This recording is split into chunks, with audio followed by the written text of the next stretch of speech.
My heart really watching it is sinking for Brittany. And I'm really sick of people saying she knows what she married. I don't think that's fair because I feel like every time we talk about it, we say this, but there was a period of time when they married and after where he really was doing the whole married family dad thing. Yeah. And it was when he got back on television that he really started to spiral. So, yeah. And whatever we want to say, that now there is a child, and her child is witnessing it and experiencing it. And thank God Brittany got herself and her child out of that situation.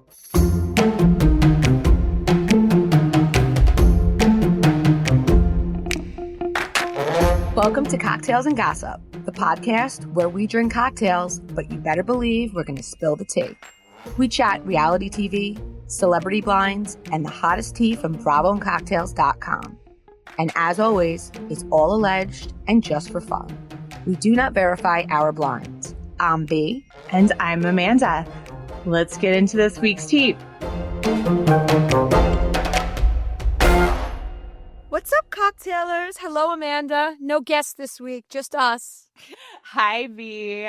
Hi, cocktailers. So, B, I think she mentioned this on the podcast. She is on vacation with her family and all of New York. All of New York. So, you guys know I come down to South Florida a lot, and everybody we know does. It's so funny. It's so fun, but it's just chaos. As an example, my cousin got a reservation for dinner tonight for 45 people. 45 people? 45. We're having a wedding tonight. Oh, my God. And that's probably including kids. We have a condo down here. My cousins have a condo down here. Friends of ours have a place close by. We have some friends that live here full time because, you know, a lot of New Yorkers, especially post-COVID, did the Florida move. Yeah. And then we have friends who come down and rent this week.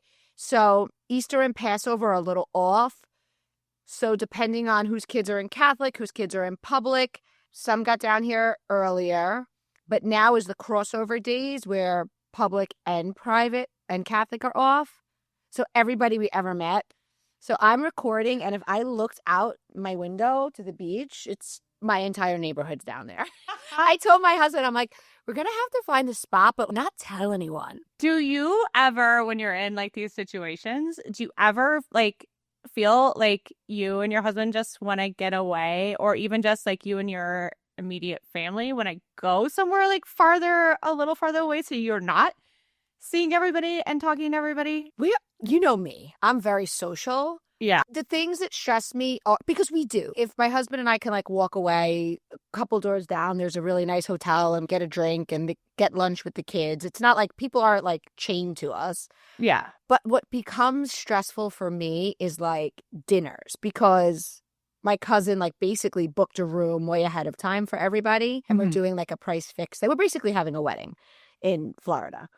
But just like casual things, it's okay. So even if we combine 3 of the families, we're at like 15 to 20 people. Oh, for sure. And then it's like people's parents are down here. We've been like doing our own things for dinner or like meeting up, but not. But listen, it's all fun. The kids have friends. So that's the good thing. Like we don't have to worry about entertaining them.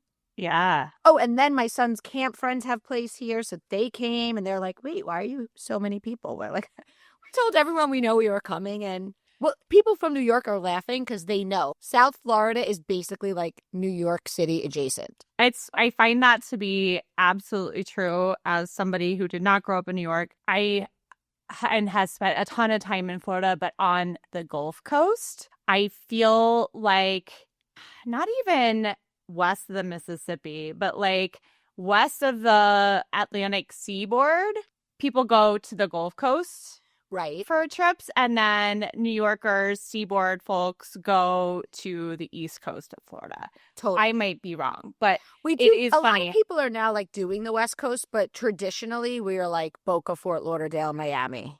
Yeah. I get it, especially since your family has a place there. Yes, it's great. Okay, so I know you have been busy eating dinner with 45 people every night. What are you wearing to the wedding, by the way? I have, and I'm going to post these guys. I got I'm going to send it to you. Amanda, this is perfect. Amanda loves Mexico. It's such a perfect dress. I wore it last night, but I get stuff on Amazon. Now that I post the links, I order so many things that, listen, Some of the stuff you guys know is trash, and you put it on, you're like, I'm wearing a muumuu. And some of the stuff you're like, oh my God. And I feel like it's getting better and better. I got the cutest set from Amazon, and it's just like a black t-shirt, short sleeve t-shirt and skirt, but super comfortable for travel. And I want to say the whole set was like $35. And I'm like, I can't make too many false moves in this, meaning like if I were to do something to really stretch out the waistband, I don't think it would Well, that's the thing. make that, but it looks great on. That's it. Yeah. Yeah. So one of my Amazon dresses. I'm going to post them because I have a bunch of cute ones. All right. But I did watch The Valley. Okay, good. So let's start with I watched The Valley and I watched Atlanta and I saw most of Summer House. So we're good. Okay, good. So all of the intel that we had been given during filming last summer is all playing out in front of our eyes. We see exactly, literally what we were told, and that we shared, obviously, with you guys, with the cocktailers. I just want to give a shout out to cocktailers and also mention we have a code, My Treat, first month, $5. If you've ever been curious about Cocktail Party and you like The Valley, now is really the time because I'm going to make a master post. I haven't made it yet because it's probably going to have to be a few waves because we have so much intel and some stuff that's like even more than you're seeing was true based on what you're seeing. So if you've ever wanted to join Cocktail Party, now is the time. Definitely. Yeah. The code is My Treat, and just go to bravoandcocktails.com/join, which, by the way, also we've had somebody, I won't say what it's about. I won't say anything more than that, but we've had somebody dropping some local knowledge about a housewife and her family this week on Discord.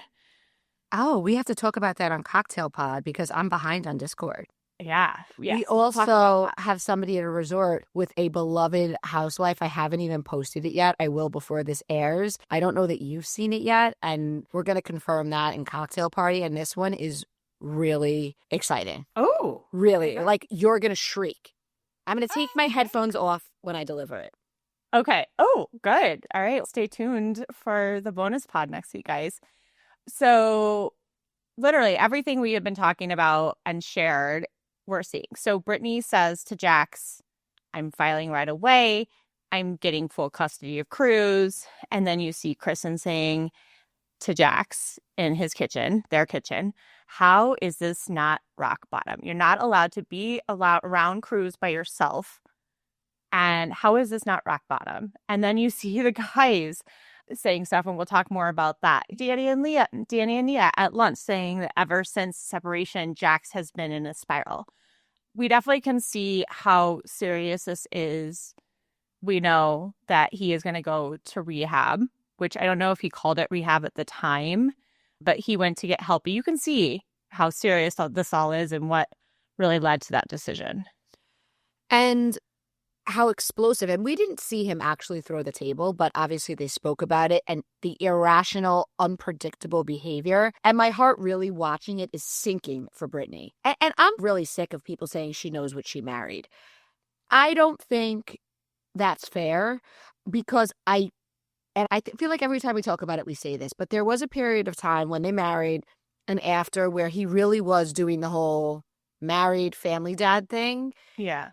And it was when he got back on television that he really started to spiral. So, yeah. And whatever we want to say, that now there is a child and her child is witnessing it and experiencing it. And thank God Brittany got herself and her child out of that situation. Yeah, because especially no child should be around that. But a child with autism, I think, Well, sensory is a more sensitive issue. Exactly.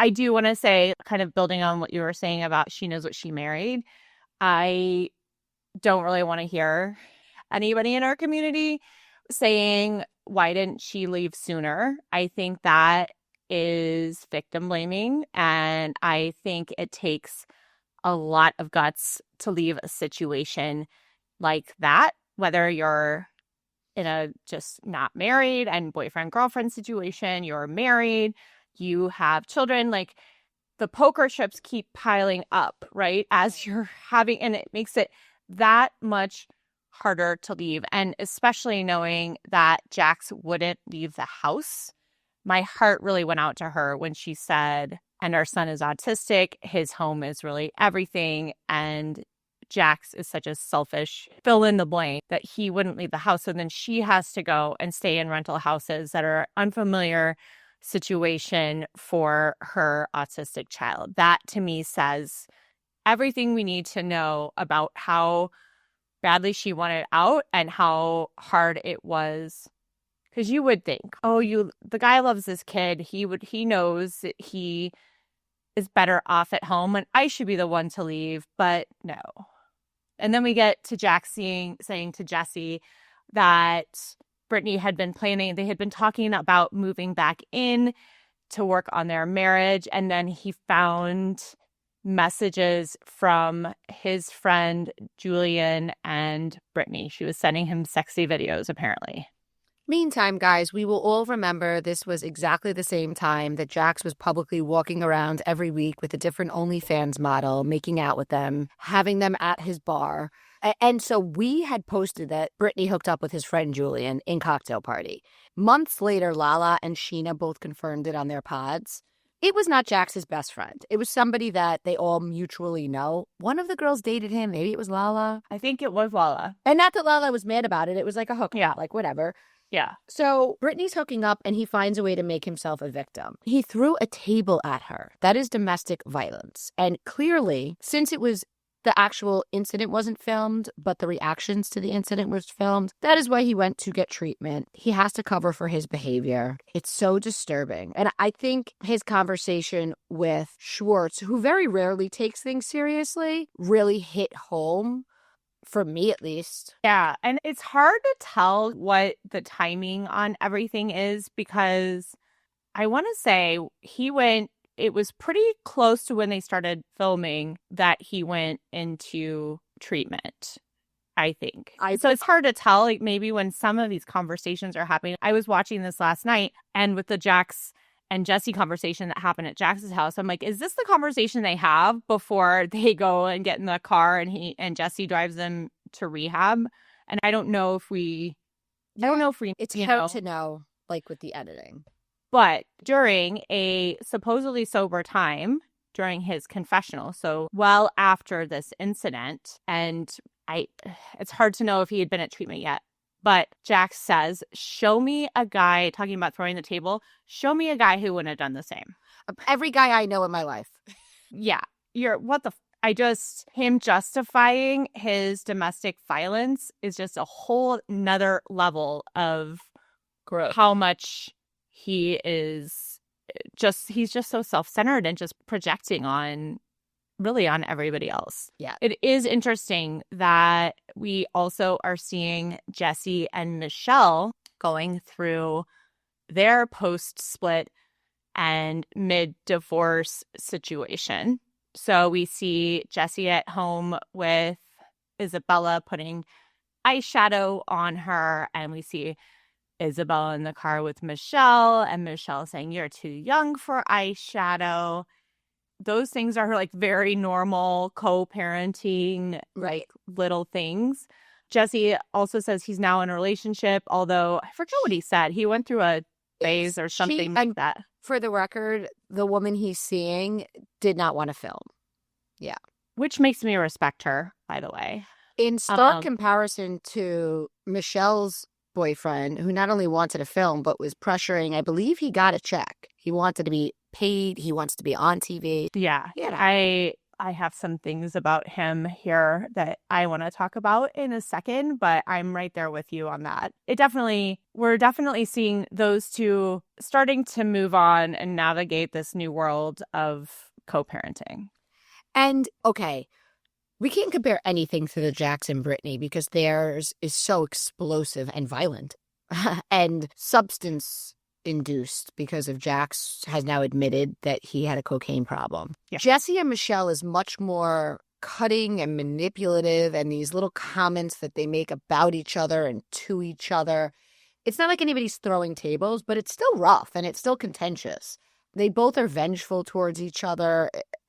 We're going to see a lot of stuff unfold. We started to see it this episode. I think it's interesting because it is very normal for people who go through divorce and have kids to still have to be in situations together, their children's games or even social events for their kids' school. But the added layer of them all being in the same group of friends and let's just call it for what it is, them all being on the same show, that I think ratchets all of that drama up like 20 notches. Totally.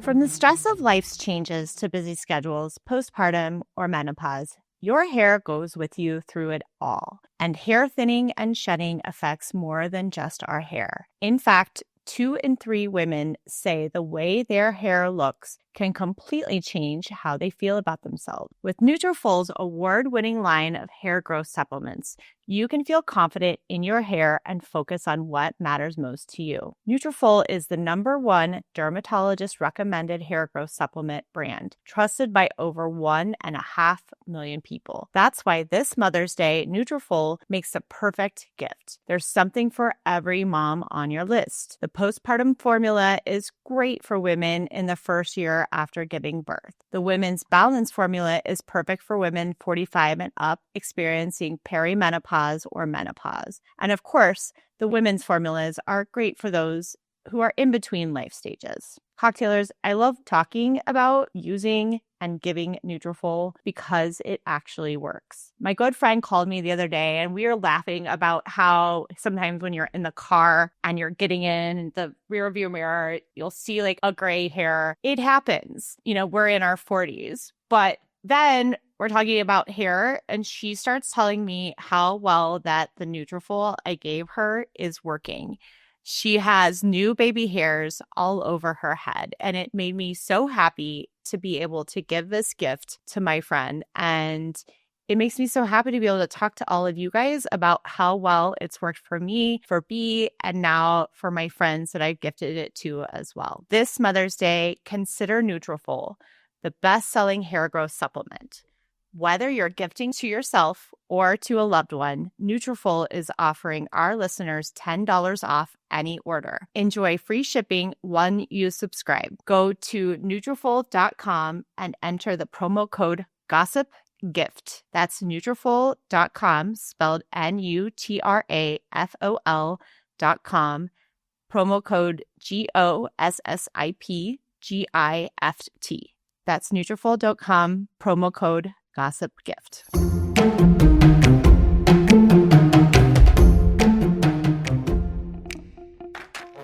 So, speaking of just crazy situation with co-parenting, at Brittany's party, Jesse tells Michelle that he might move to Newport with Isabella so she can go to school there. But then later, her girlfriend also lives there, so. And we know that. But then he admits on camera that he was really just saying it just to fuck with her. And watching him this episode, he has moments where I think maybe he's not so bad after all. And then he goes and does something which any mom who is in a co-parenting relationship with somebody else knows the panic that would induce in you if that is what your ex is trying to say. Because if they're for real about it, then it means then either you're going to see your kid less or you're going to be driving a lot more. There's no scenario in that situation is a good scenario from Michelle's standpoint, which is why it's so crappy of Jesse to just do that just to mess with her. 100%. I'm right there with you. There are moments. I think that Jesse is a great reality star for that reason, because there is something about him, especially this first episode when he takes accountability and apologizes to Kristen. Yeah. There's something about him that is very likable. I find him really attractive, so that helps. And that douche side from last season, when he says this to Michelle, it's okay, you both live in LA. He knew what he was doing. Oh, yeah. He was trying to get her to flip out at the party. Michelle, it's hard because on this pod, Amanda and I usually side with the woman. In this case, I'm not saying I side with Jesse. I'm just saying that Michelle, because of her approach, I guess it's harder for her to be a phony. So we see all of her emotions. She's very expressive. Yeah. It works against her as far as the viewers are concerned because she's not trying to make herself likable. But in this situation, like the idea that Michelle at that party had to think to herself, am I going to have to fight him in court? Is he going to try to move to another county? That's real sick. And when he said in his confessional, yeah, was I fucking with her? Let the chaos begin. I was like, you know what? Fuck you, Jesse. So we're gonna be doing that a lot in their divorce. Based on the intel we received that we have in Cocktail Party, it's gonna be a lot of who can go lower with the two of them. Yeah. And I'm just gonna say this because I agree with you that I am usually on the side of the woman. But I will say in this situation or in any situation, I'm always on the side of the kid. And for him to just cheaply use his daughter as a pawn just to try to get a rise out of his ex-wife, knowing that he wasn't going to really do it, that's where I can't with that. Call her a whore, whatever. I don't agree with that either, but don't using your child as a pawn, that's just gross. Yes.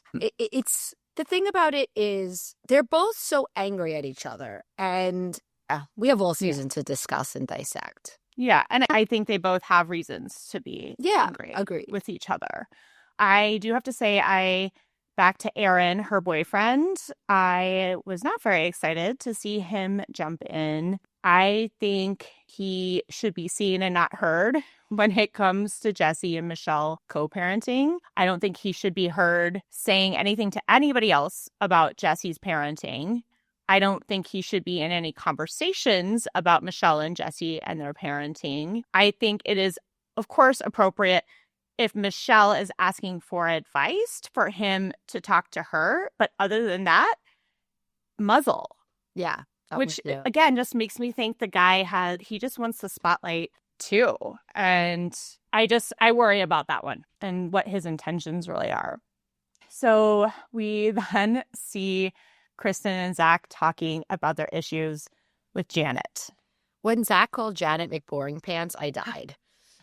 So but good. I hadn't, or I don't remember. Maybe I heard it back when it was recorded. Shout out to Gibson Johns, Gabbing with Gibbs on his podcast. Janet came on and said Kristen and Zach didn't want her pregnancy to go to full term. I absolutely understand why Kristen would be upset. Zach did say something that he shouldn't have said, like a flippant comment when he was angry. But to go on a podcast and make it like they wished you ill will during your pregnancy is the most disgusting way to weaponize and play victim.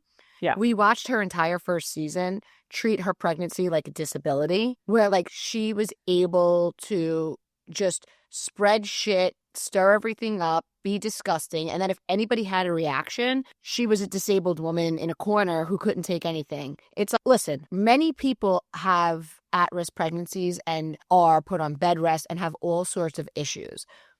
She, by all accounts, had a healthy pregnancy, and she voluntarily decided to be on the reality show. So it's not like she was like Mia, who like totally stayed out of the fray. And then I would say, why the hell are they coming for this girl? Janet was bringing it all to the forefront and then getting mad when they had any reaction to her.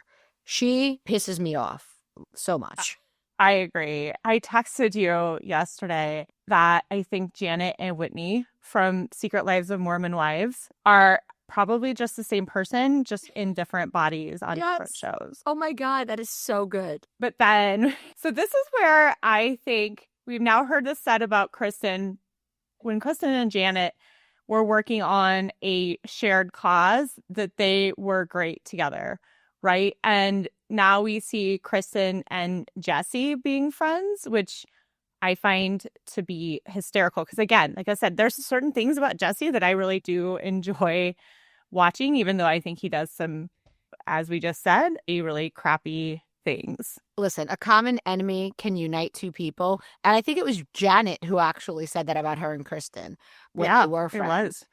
But I think it was big of Jesse to say to Kristen in person and really take full accountability and say, I lashed out on you. In the back of my mind, I thought it was true. You had no reason to make that up. Kristen is crazy, but Kristen isn't a liar. And justice for Kristen. I'm happy that she's validated. And even when Janet and her had the conversation, Janet is so manipulative. I laugh because Janet seems to think Number one, that she's a reality star. Nobody knows who she is. But number two, that because she was a fan of reality TV, she's going to be better at it than the iconic Kristen Doughty. And I can see Janet sitting on the couch with her husband, who he's got to be a jerk too, because you can't be married. I hate when people like dislike a woman and they're like, oh, but the husband's so nice. No, he's not. Like Do you really? Okay, I was just going to ask you this question. So you don't think that, like in real life, when there's somebody who like the wife is terrible, but the husband is a sweetheart, you don't think that's a thing? I think that when you're done with dinner, he goes back to the hotel room, shuts the door, and talks all the same shit she does, and he just plays it better. I don't believe, and I really mean this, I don't believe that you can be married to somebody who is like diabolical like Janet. Because I'm sorry, somebody who goes on a podcast as popular as our friend Gibson's and says that Kristen Doughty and Zach didn't want me to see my pregnancy till full term, that's diabolical. That is horrendous, okay? I don't believe that she can be married to a man who isn't an asshole himself. I just don't believe it. It's my opinion, as Tamara would say, but I don't believe it. I don't think, because so many, and this goes both ways, right? The same with Brittany and Jax, okay? I'll put it there too. Like when they were married and everyone was like, but she's so sweet. It's, I don't know, she may be sweeter, she may be nicer, she may say, oh, I'm sorry. But when they're behind closed doors, she co-signs that behavior. You do not marry to somebody morally corrupt without being okay with it yourself. That's how I feel.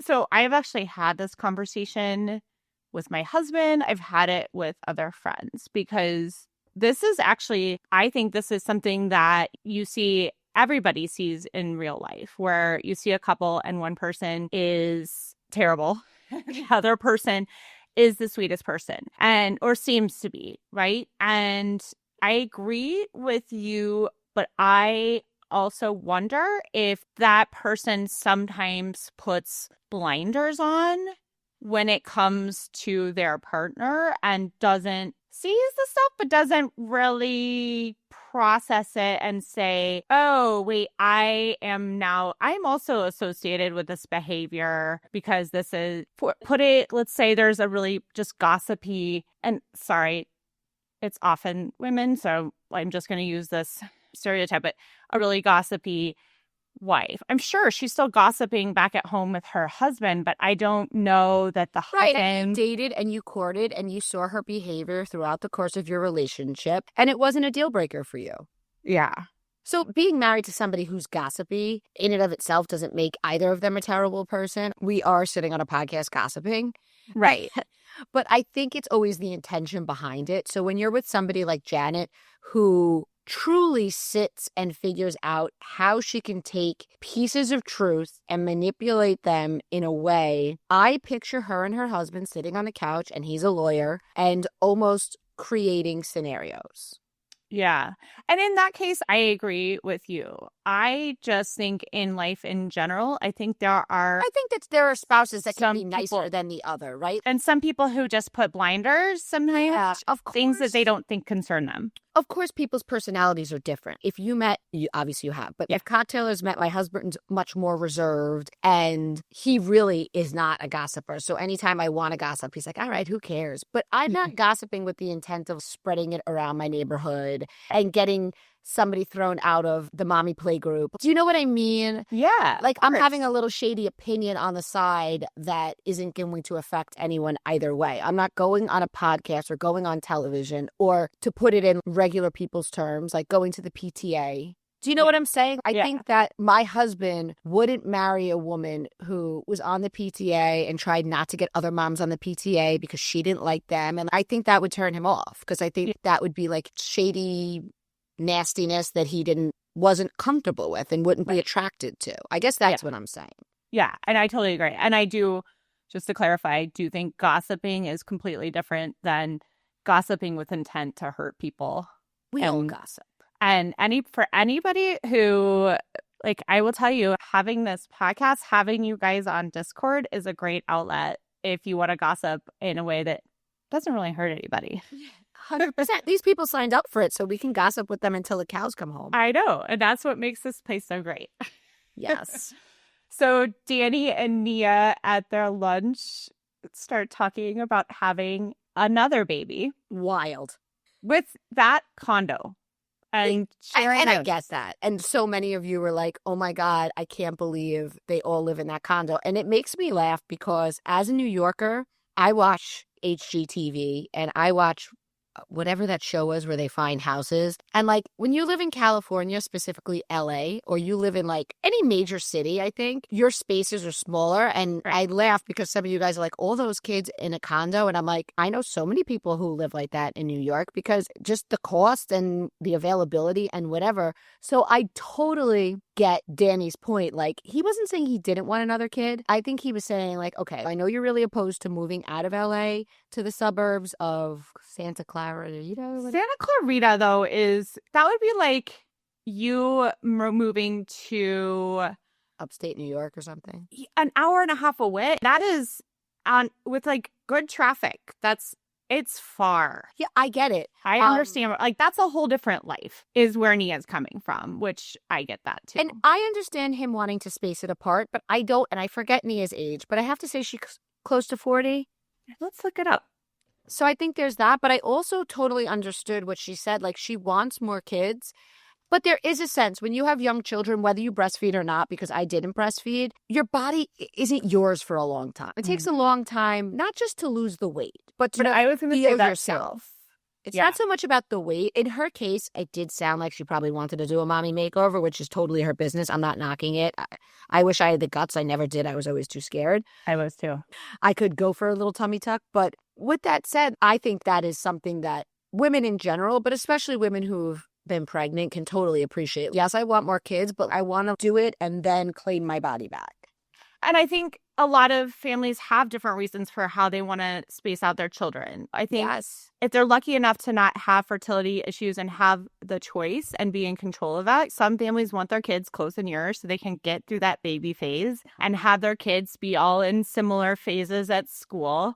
I think that's a large reason why some people don't have the third or the fourth kid, because I think that, like in our case, our kids are both 3 years apart. Right. So like by the time I came out of that fog of like baby toddler life and I had a 6-year-old, did I really want to then have a newborn? And listen, so many people do it, but my personality, I was like, you know what? I'm good with the baby phase. Like I'm moving on. Like I'm moving on to school. Yeah. Yeah. Because like I felt like going from 0 kids to 1 kid was much harder than going from 1 to 2. I needed a breather. It's a whole different thing to have a newborn at home. And I think some of it depends on your personality too, because I have friends who have 3, 4 kids and have that newborn out and about. Yes. And they're doing all things. And that was not me. No. Nope. They're traveling the world with these babies. I'm like, absolutely not. That was not, I can't, we all know what we can handle. But I feel like all of that reasoning, everything is valid. And I think wanting your body back is completely valid too, because I was the exact same way. I did not think she was just talking about the aesthetics and it's not, you're right. It's not just breastfeeding, because like when you have little babies, they're on you, they're touching you, you're holding them. And sometimes you're just like, I just need some personal space. And I remember when my kids were little, there was like a meme or I don't know, a thread. And it was like, moms, do you ever just feel touched out? Yes. Even intimacy. Like you're almost, you're like, I'm not in the mood. Like I've been having children and spit up on me all day. Just everybody off me. Everybody off me. It's like I don't know, like you really don't feel there for a while. Like your body is really just your own. Like I always tell this story, but in the hospital after having my son, you're so tired and there's people coming in and out of your room all day long. And I'm in there and somebody comes in and I just lift my hospital gown and the nurse is, I'm just here for your blood pressure. Yes. You're just so used to people, and it's stuff like that. So I completely identified with Nia wanting to do that, and it's their family. And if that's, I don't know, I do think they're a little optimistic about having another baby in that condo, though. Yes, agreed. It would be a certain amount of chaos. I'm so with you on that. It would be chaos. But we know that she's pregnant, so they figured it out. And I think I heard that they are moving to their area. I would think, or they moved, or they are, or something. I would imagine. Especially if they know they're like done having kids and they can know what size of house they need and that kind of thing. It was interesting that Janet, when they're having a little pre-party before Brittany's white party and Danny and Nia came over, that she says, "Oh, this is the china from my first husband." Now, you remember, okay, when we got that scoop that, and this, guys, was in Cocktail, but when I posted it, this was co-signed by several people who knew Janet from home. She left her first husband, so she took a trip to LA with friends. She was married to some guy. Now, maybe she wasn't happily married. We don't know. But she met Sheena, and her and Sheena, she spoke about this, got along so well, and she decided, I'm going to move to LA. She legitimately separated, divorced, whatever, her husband, moved to LA. And since then, this is years ago, has been trying to get on reality TV. She tried to get on Vanderpump. She became friends with all of them. Her and Jason moved near them. Because remember, this spinoff was in the works, and then it wasn't. And then eventually we got it. So when she brought up the china from the first husband, I just had to mention that if you guys aren't in Cocktail Party, that's how thirsty. You always say, is this girl really this thirsty? Case point. Yeah. Okay, Janet McWarring Pants. So Schwartz comes on the same night. So Jack says he's getting the guys to go out with him because he's pissed because he didn't get invited to Brittany's party, which good for her for setting that boundary. So Schwartz comes out on Jax's guys' night, and that's when he says to Jax that he's worried about him and that his behavior is not okay. So telling. Yeah, you're right. Schwartz doesn't get serious for Yes, and Schwartz looked panicked. I think it was what he was saying, but also him just looking at him like, oh my God, this is so bad. Yeah. Yeah. And then Janet, over her first husband's china, says that she would like to make amends with Kristen. Listen, I think Kristen handled it beautifully. She was open to listening to her.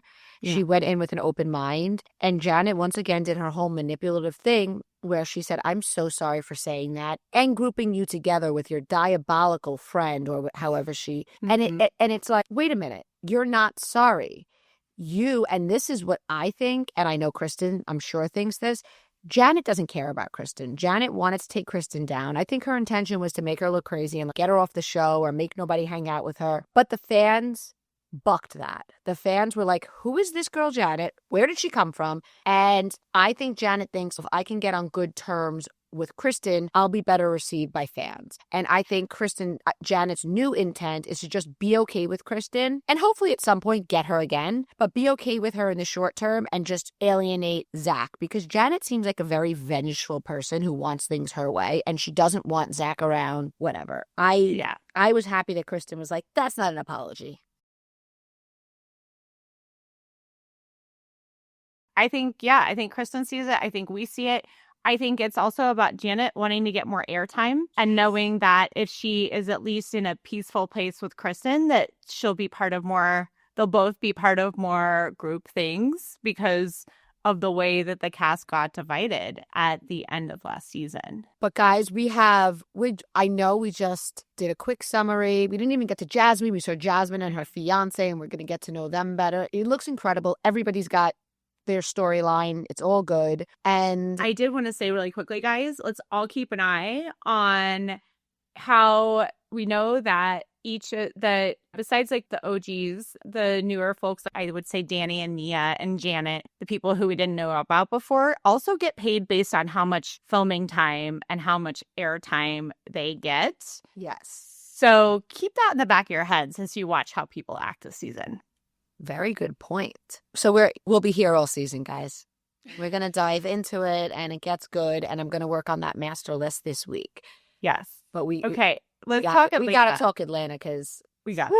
Okay, so this last episode, it's all about the aftermath of the Kenya incident at her hair salon where she showed pornographic images of Britt Eady at her salon opening party. We first see Britt at home with her dog, with her husband, crying on the couch, saying she hasn't slept in days since it happened, which I believe. And then the creepy husband is like, it'll be all right. No, Yeah, her husband's getting creepier by the minute. I'm sorry, but if my husband said that to me, I would be like, how? And I need more. And no, yeah, ew. I love Kelly. She shows up with food, a wine, a nurse to do an IV for them, just saying, I want to show up for my friends the way that I would want them to show up for me. And she does it. I love her. Britt says that the pictures that Kenya showed were real. She let a boyfriend film her doing a sex act, and that she also had a stint as a webcam girl, which I don't think I knew before that. And that she had all of the photos and videos removed from the internet. Is that thing that you can actually do? Because like I know from experience that you can hire companies to put your name on a bunch of content so that like when somebody's Googling you, it would be on like page 30, like the bad stuff, only because I actually had a boss once who had a DUI. Long story short, he was doing a lot of shady stuff and lying, and then stopped paying some people on the team. And so I started doing some research and I found the DUI, but it was literally on like page 30. And I only found it by saying so-and-so arrested. And like I just started doing like more specific search terms. But can you have stuff actually removed from the internet? So, listen. Do you know? I don't know. I do know that. I think that you could attempt. I think what you said is accurate. But there's so many different porn sites, Pornhub, porn this, porn that, that if at any time you sign the dotted line, if somebody like Kim Kardashian and Paris Hilton haven't been able, and I know they profited, and I'm not getting into that whole thing. Yeah. But if famous people or well-known people haven't been able to bury it, then surely Brit. And I think we also, is it possible perhaps, does she have the resources to pay for something that advanced? So Kenya was able to access it. It seems unlikely that Kenya reached out to an ex-boyfriend and got it.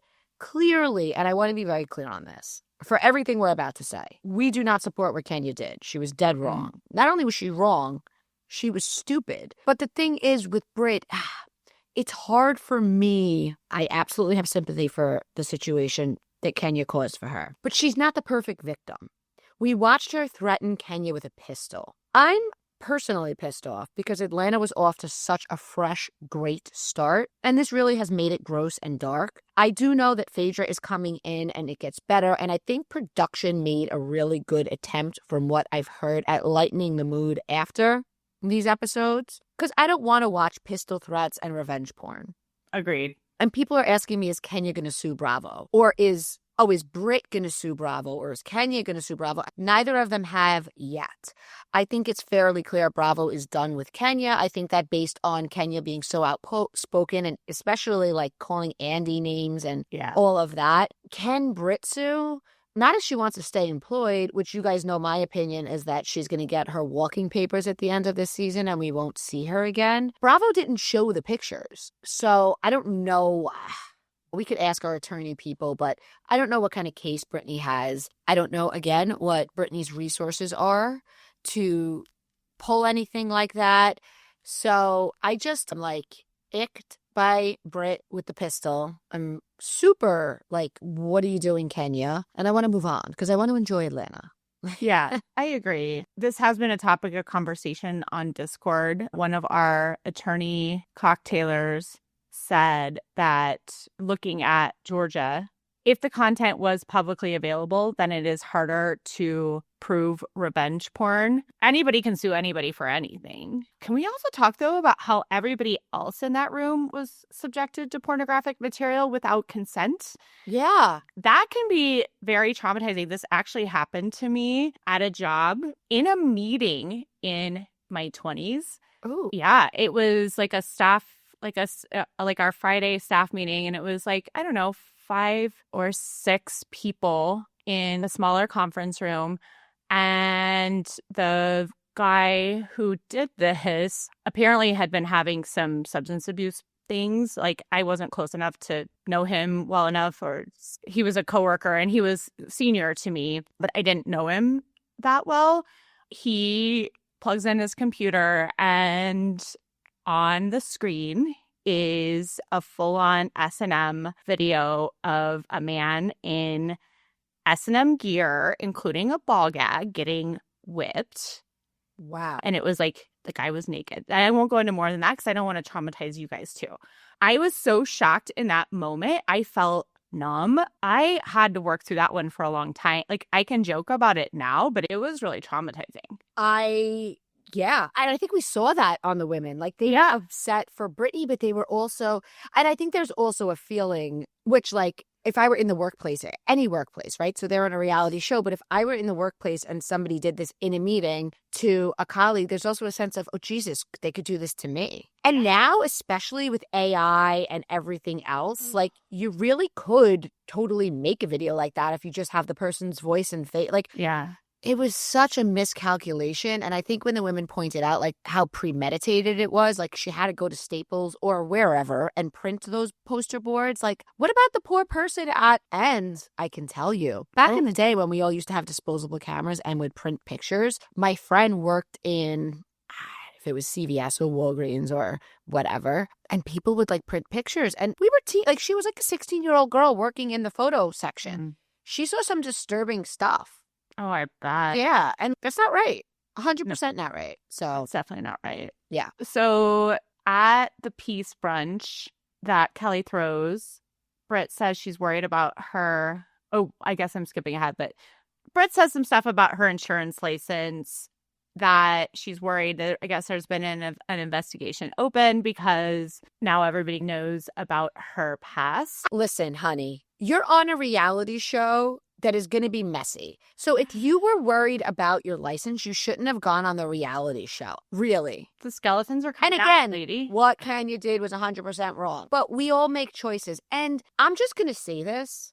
You were a webcam girl, the same way you chose to go on a reality show. And sometimes we have to stand on the fact of our own decisions. Yeah.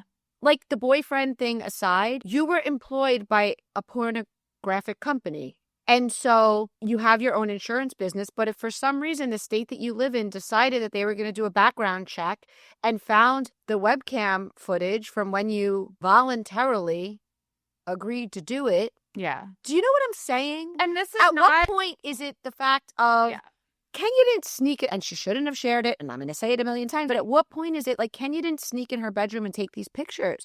They were publicly available. She shouldn't have shown them, but we can't now blame everything on someone else. We have to be accountable for choices we make. Guys, it's a really common thing for celebrities, but also business executives, all kinds of people to have what's called a morality clause. And the details of that morality clause are all different. If you are representing the state or you're representing you're in a licensed kind of position, you should probably think twice if you have skeletons in your past that you don't want out, because I'm sure there's some sort of morality clause part of the license, because you can't go around. I'm going to make a different example here. You can't go around like breaking the law or doing things that make you seem like you're not an upstanding person if you're also having to represent an industry or other companies and things like that. So Again, not victim blaming, because Kenya shouldn't have done it, but I do think that let's say Kenya didn't show the pictures. Okay, let's take that awful situation out of the equation. Let's say that Kenya or any one of the other women said something like, and you know what? I don't know who Britt thinks she is because she was just a webcam girl, which is totally possible because they all live in the same town. And so then let's say you're on a reality show. So it's not like you're having a fight at the PTA like we were talking about, okay? You're on a reality show. So now that is public information. So now whomever she's referring to is taking her license away, looks into it and takes it away because you're on a reality show and it was mentioned. She had to have known. Of course, nobody would think that there would be pictures distributed on camera of her in sexual acts. But you would have to assume it would be mentioned. Yeah. You would have to assume, and it would have been mentioned 100%. It definitely would have been. And I think you hit the nail on the head when you were talking about Britt being so unlikable, which is why she isn't the perfect victim, why the ladies don't seem to have more sympathy. I think they all have sympathy, just like we do, but I don't know. And to be clear, I see absolutely nothing wrong with being a webcam girl. Amanda and I have said it, if not once, a million times. It's however you want to earn your honest living. It's legal. It's your business, or whatever is your business. I pass no judgment. But on the same token, there are industries, and I guess I'm repeating what Amanda just said, where that will be frowned upon. If you want to become a school teacher, nowadays, they Google. Yeah. And so if it comes up that you're a webcam girl, you're probably not going to get the job as the kindergarten school teacher, whether you have the best grades from the best school or not. And so these are things that you have to consider. You make the decisions you make. I can't even volunteer at my kid's school without a background check. Bam. I'm sick. Yeah. And like in that case, my opinion, if I want to volunteer at my kid's school, and when I was 19 or 20 or however old, doesn't matter, I was a webcam girl, it shouldn't affect whether or not I can volunteer, because my opinion, being a webcam girl is perfectly normal and fine, the same way it shouldn't affect it if I were a stripper. But the principal made it feel otherwise. And that's, when you make those decisions, you have to weigh those in. Yeah. So what did you think of the scene when this is back with her at Shimia's house before the peace brunch, where Drew comes in late because she's quote unquote preparing for court? I gotta say, like I've said this before, I roll my eyes every time she comes on the screen. If she weren't a person like that, I would have actually felt badly for her in that moment, because she starts to talk a little bit about her divorce, and then Porsha just totally steals the show by talking about her divorce. Okay.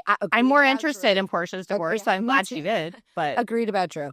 Let's skip to Porsha. I truly don't know. I'm trying to figure it out. I was actually discussing this because I was watching Atlanta with my sister-in-law. I'm like, the idea that I'm supposed to believe that Porsha, who is quite frankly so gorgeous when she's on the screen, I can't take my eyes off her. She is so magnetic. She has this incredible personality. She's it, right? She's a star. I can only imagine in real life how attractive and desirable she would be to men. So she decides to marry this not particularly nice. She had that spinoff with him. I found him rude. Thinks who he is. Nobody is going to tell me he's a hottie, because he's not. No. Like, he's been married 5 times. His exes have come out. Like, his one ex-wife says she won't pay for his, like, kids. And, like, all this just, like, gross stuff that has always been around him. You expect me to believe that you were so incredibly in love with this man who never seemed great? What is, you know what I mean? Like, maybe she didn't know Evan. Think? She's totally with it. She married him for all the money. And what she said, which I hope isn't true, she's, I don't know, it gets me nervous watching Shamia. When you see these women come on and flaunt all this wealth, if there's one thing Teresa Giudice has been right about, I do think that the feds watch you when you're on a television show and you show so much wealth. Like, I really hope her husband's HVAC company is on the up and up as far as paying the correct amount of taxes and everything. I'm not saying it's not. Yeah. When you have that much wealth, you have more scrutiny. And you're not like Bose, who, okay, she was the CEO of Netflix. Okay, that makes sense. Like, when you just have a company and there are entrepreneurs who have companies and make tremendous amounts of money, clearly we all know that's true, but it's also true that people live outside their means or are doing fishy stuff. So I just feel like Porsha was willing to turn a blind eye. And obviously on camera, she is going to play into the victim of, I can't believe it. I loved him. We had such a nice family. He was such a wonderful stepfather, and I'm so sad. You married him in 3 minutes because he had a lot of money. And then you found out that it wasn't on the up and you got the hell out of there. That's what it was. I stand by that. Yeah. As a grown woman you have to wonder, especially with children and your own wealth, was Porsha's desire to be protected and taken care of stronger than the desire to protect herself and make smart decisions? Because I feel like we see this may have been over and over again. I think it may have been, but I will say that I think she learned from this. And I think the one thing that was authentic and is authentic when she talks about it is that she doesn't like this big change for her daughter. Because I think that she got into a situation that she did believe would have more longevity. I don't think she thought he was going to get caught. Because the reality is he got away with a lot of weird stuff for decades. He was for a long time. Yeah. So I do believe that she thought that she could raise her daughter in this situation. And like, I do believe that part of it. I do believe that this happened and she wasn't expecting it. I don't believe that she didn't know that there was fishy stuff. I just think she was surprised he got caught so quick. And I think going forward, she'll make better decisions because she wants her daughter to have a stable, good life. That's what I think. Yeah, I would hope so too. I would hope these women are learning from their past mistakes. And I know we have, guys, we're going to get to the cocktail pod and we have a lot to discuss and we could go on. We will mention Beverly Hills next week if people aren't tired of it. But I want to say something, Amanda. Bethenny Frankel took a screenshot of a post we made and made a Instagram reel about it. I don't know if you're Really? I have not seen this. There was a comment made by Gia. Okay, let me go back. There was a comment made by Bethenny and somebody sent it to me and people are like, oh, don't you vet your sources? Yeah, but guys, I want you guys to remember something. I vet my sources, but Bethenny was saying a lot of stuff on social media about Gia. So when they sent me this comment, which I took down the post, so it basically was very similar to what Bethenny was saying about how you have to be careful. Hold on. I just pulled up Bethenny's video and I'm going to screenshot it.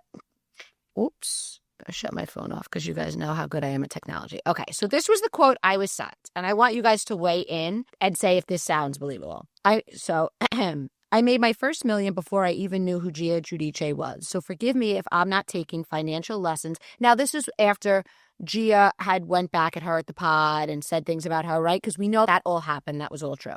Right.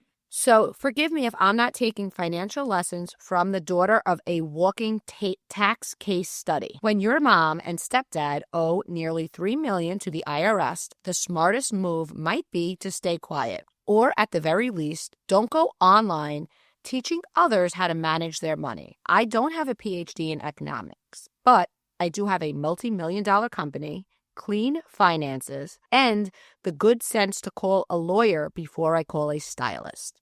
If Gia ever needs a mentor, I'm available, as long as she brings a calculator and an actual tax return. And so that was a fake quote. So I just reposted it because somebody sent it with a picture of Gia and Bethenny and it went viral.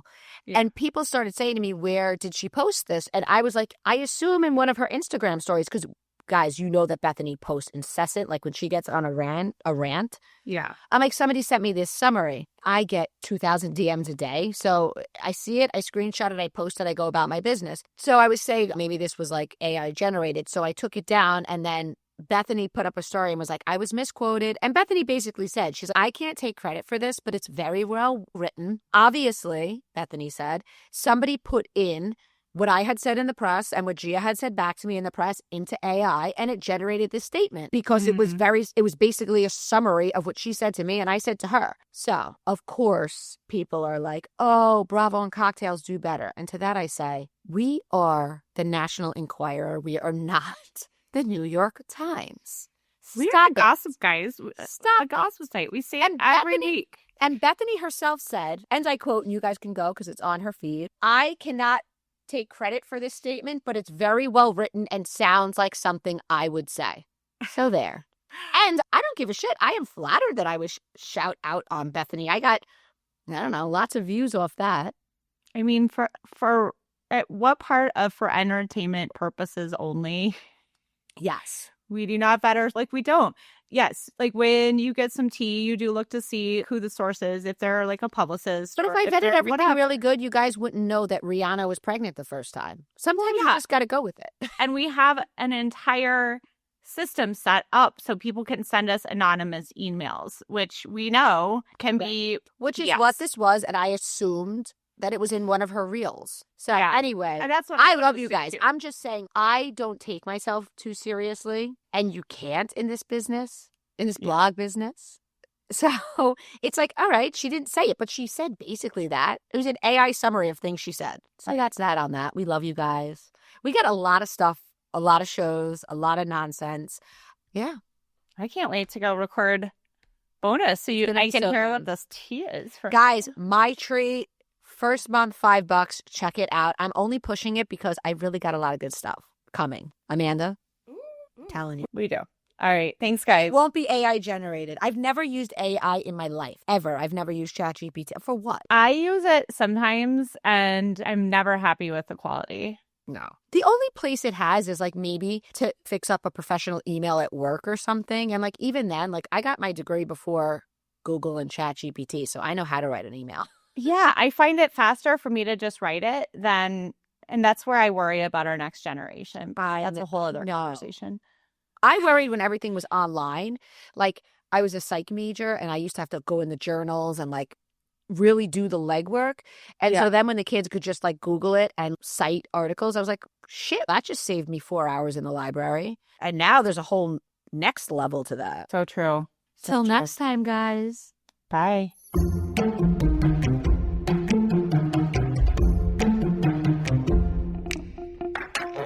What's up, cocktailers?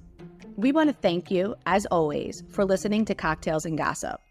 Because of you, we've hit some amazing milestones, had some hilarious conversations, and have grown a truly amazing community.